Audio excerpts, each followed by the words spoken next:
lui-même a créé le mythe Shoushani. Ces raisons qui ont fait qu'à côté du génie aux connaissances encyclopédiques, il y avait ce marginal aux allures de clochard qui s'inventait une vie, eh bien tout ça l'a sorti des études juives.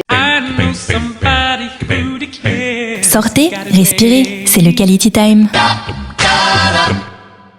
Et ce matin, on va parler du fascinant Shoushani. C'est le titre du livre de Sandrine Schwartz, qui est d'ailleurs avec nous ce matin. Bonjour Sandrine. Bonjour Olivier. Merci d'être avec nous pour parler de ce livre que vous avez écrit sur ce mystérieux et fascinant Shoushani. Alors, écrire un livre sur Shoushani, c'est un pari pratiquement irréalisable, hein, Sandrine.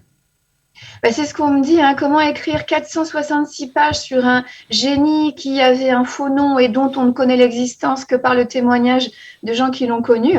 Eh bien, c'était une gageure. Mais finalement, en cherchant un peu, on s'aperçoit qu'au-delà des témoignages oraux, au-delà des archives orales, il y a des archives qui circulent et qui permettent de retracer les itinéraires de vie et de pensée de ce génial marginal. Alors, on va en parler, on va essayer de parler un peu de ce personnage, mais votre démarche a été aussi assez intéressante parce qu'en fait, vous avez essayé de nous faire découvrir Shoushani par des personnes qui l'ont connu, et des disciples, et pas les moindres, puisqu'il a été en contact avec Manitou, avec Lévinas, avec André Neher, pour ne citer que deux. En fait, c'est une manière de nous faire découvrir ce personnage ?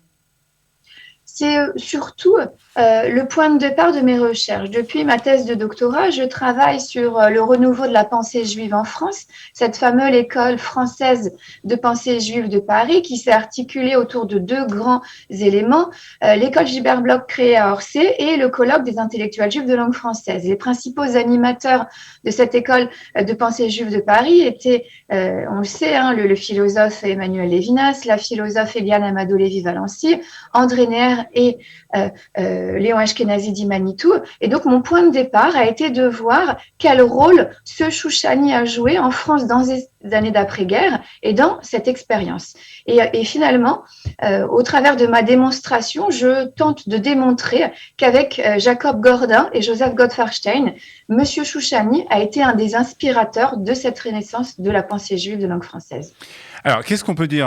Qu'est-ce que vous avez découvert à part, bien entendu, sa contribution justement à la culture en France au niveau du judaïsme ? Qu'est-ce que vous avez aussi découvert ?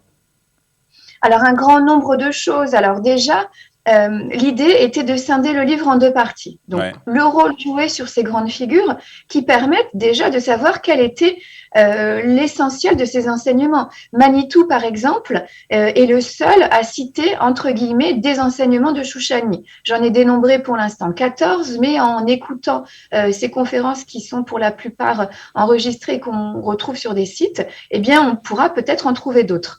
Et Elie Wiesel, le deuxième personnage dont je parle dans un grand chapitre, est le premier à avoir popularisé le nom de Shoushani dans ses romans. Et même s'il n'en parle pas sous le nom de Shoushani, il en parle de manière dissimulée dans la plupart de ses personnages qui habitent ses romans. Mais donc un personnage romancé. Et puis, Elie Wiesel est le seul qui érige en système de pensée le savoir reçu de son maître. À partir de là, d'où viennent ces enseignements? Et donc, je tire le fil d'une thèse qui avait été mise en avant par d'autres, Shalom Rosenberg, notamment professeur à l'université hébraïque, qui avait été un des premiers à dire que Shoushani s'appelait Hillel Perelman, puisqu'il avait été son étudiant à la fin de ses jours à Montevideo. La journaliste Yael Levy, notamment dans 2 articles de la presse israélienne, qui essayent de conforter cette thèse de Hillel Perelman, et donc archives à l'appui, avec des archives que j'ai découvertes, là où Shoushani est né. Et donc Shoushani, c'était Hillel Perelman, né le 9 janvier 1895 à Brest-Litovsk, qui au début des années 1910, vers 1912, part auprès du Rav Kook, étudier en Palestine ottomane. Oui. On va en parler dans un instant, Pardon? On va en parler dans un instant de ça. Mais ce qui est important de savoir aussi, c'est qu'en fait, il n'a jamais eu vraiment de titre officiel. C'est-à-dire qu'il n'a pas eu une chaire à l'université, il n'a pas été rave d'une communauté, ou on ne le sait pas? Alors, c'est ça justement qui lui a apporté préjudice. Le fait de s'être donné un nom, il s'était choisi ce nom de Chouchani. Il y avait d'autres noms, hein, Ben Soussan, Ben Chouchan, Chouchan. On a dit professeur Rosenbaum, mais ça, c'est Elie Wiesel qui le dit. Le fait qu'il n'ait pas écrit, qu'il n'ait pas publié, le fait qu'il n'ait pas eu de chaire universitaire, et puis surtout le fait qu'il ait créé la légende de son vivant, parce que lui-même a créé le mythe Chouchani. Quand on lui demandait d'où il venait, il pouvait dire qu'il était originaire du Maroc ou de telle autre région. Donc toutes ces raisons qui ont fait qu'à côté du génie aux connaissances encyclopédiques, il y avait ce marginal aux allures de clochard qui s'inventait une vie, et bien tout ça l'a sorti des études juives, et puis on espère qu'aujourd'hui, il va pouvoir y entrer et qu'on va pouvoir enfin étudier quels étaient ses enseignements. Alors justement, est-ce qu'aujourd'hui, on en sait un peu plus justement, puisqu'il n'y a pas d'écrit, donc les enseignements qu'on connaît, c'est que par rapport à ses disciples, que ce soit Elie Wiesel, que ce soit Manitou? C'est un peu comme Socrate, hein. C'est qu'on connaît le fil de sa pensée par ses élèves, et notamment ces élèves qui sont prestigieux, hein, qui ne sont pas n'importe qui. Et quand on entend Manitou en parler, quand on entend Elie Wiesel citer quelques citations, et puis surtout, comme je le disais, quand on reprend toutes les leçons talmudiques qu'a prononcé Emmanuel Lévinas au colloque des intellectuels juifs, on sent la patte de Monsieur Chouchani. Et puis il faut dire aussi qu'aujourd'hui ressortent des cahiers de Monsieur Chouchani. Alors des cahiers, il y en avait un certain nombre à Paris que j'ai pu consulter, des cahiers ou des photocopies de cahiers. Il y avait ceux que possédait Shalom Rosenberg, qu'il a offert à la Bibliothèque nationale d'Israël, qui sont aujourd'hui numérisés et consultables sur un site. Et dans ces cahiers, alors même si certains ont pensé qu'il pouvait il y avoir un code, une sorte de message secret que Monsieur Chouchani avait pu laisser. Je pense que dans ces cahiers, il n'y a que ce qu'il se passait dans le cerveau de Monsieur Chouchani qu'on peut y trouver, mais c'est quand même intéressant parce qu'on peut suivre le début de cours, des notes prises sur tel ou tel enseignement. Oui. On peut y suivre, on peut y voir les langues qu'il parlait, son engouement pour les sciences. Il y a des tas de schémas d'optique, d'astronomie, d'électricité, et ce qui démontre finalement que Chouchani était un grand cerveau, une sorte de Léonard de Vinci du XXe siècle. Donc il y a quand même des écrits sur lesquels on peut avoir un peu la pensée, on peut connaître un peu la pensée de Chouchani. Un des sujets, et vous en parlez dans votre livre, c'est le rapport entre Israël et le judaïsme. Et vous l'avez dit, il est venu ici lorsque c'était encore la Palestine. Il a étudié avec le Rav Kook. On peut dire que c'était en fait un précurseur du mouvement sioniste religieux?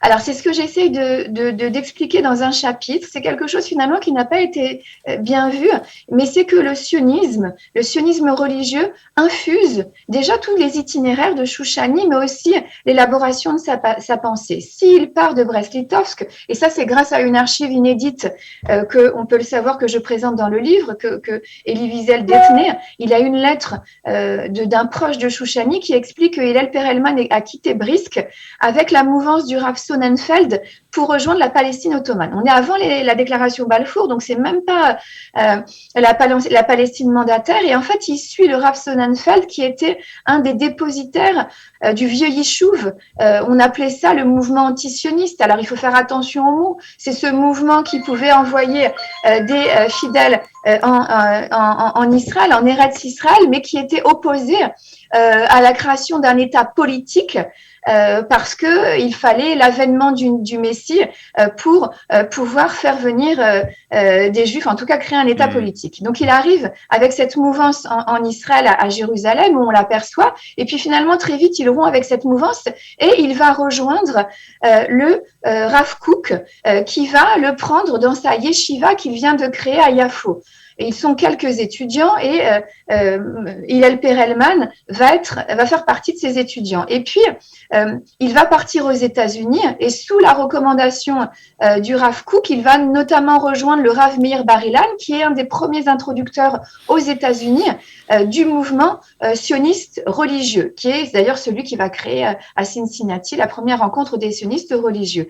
Et puis après, donc il part à Berlin, il part en Afrique du Nord, il part en France, donc à Strasbourg où on l'aperçoit, en Suisse où il est sponsorisé par les mouvements religieux. En France, il y a les mémoires du rabbin Capel qui montrent que Chouchani était là à la première péguicha du mouvement sioniste religieux en France. Ouais. En 1945, il est là encore l'année d'après, qu'il fait passer des entretiens aux jeunes juifs français sur leur niveau d'hébreu, qu'il est mandaté, missionné pour faire le tour des communautés juives de province pour donner le goût du sionisme aux jeunes juifs. Ouais. Ensuite, un vrai délégué de l'agence juive alors.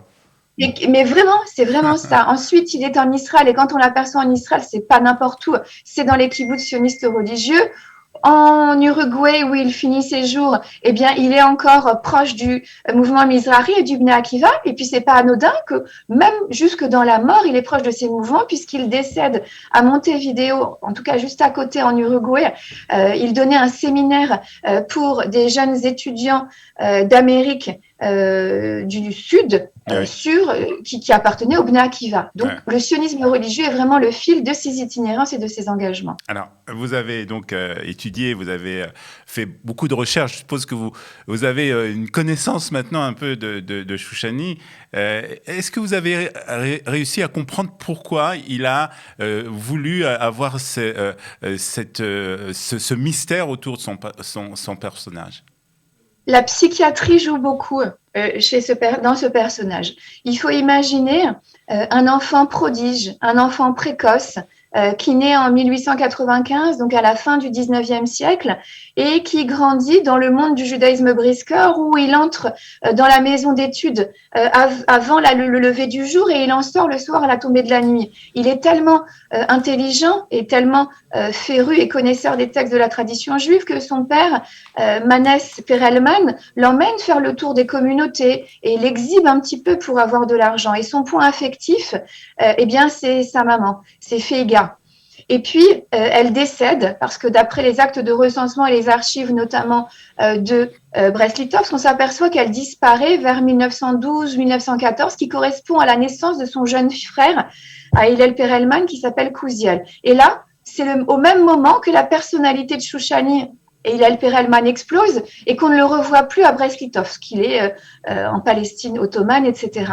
Et donc, en fait, il faut imaginer que les enfants précoces étaient aussi des enfants ultra sensibles, avec une grande sensibilité, et c'est cela qui a déterminé aussi la personnalité de Monsieur Chouchani, qui, après la mort de sa mère, eh bien, a finalement refusé de dévoiler sa vraie identité. Cette identité de Chouchani, c'est lui qui se l'était donnée pour échapper à cette enfance. Alors, Fascinant Chouchani, c'est un livre édité, quelles éditions, Sandrine ? Vous allez nous le dire ? L'édition Hermann. Hermann. Et alors, est-ce que si des auditeurs de Studio Kalita qui sont ici en Israël veulent se le procurer, est-ce que c'est possible en Israël ? C'est possible en Israël, on peut le commander sur les sites en ligne et notamment sur Amazon. Et puis, il y a plusieurs grandes librairies en Israël, dans plusieurs villes, qui peuvent proposer en commande les livres du groupe Hachette et donc commander Fascinant Chouchani. Je suppose que vous ferez un tour aussi du côté en Israël, peut-être même à Jérusalem, pour présenter ce livre. Tout à fait, j'ai une tournée qui est prévue, il faut fixer les dates. Merci beaucoup Sandrine Schwartz d'avoir été ce matin avec nous pour nous parler du Fascinant Chouchani. Merci à vous Olivier, à très bientôt. Bonne journée. Sortez, respirez, c'est le Quality Time.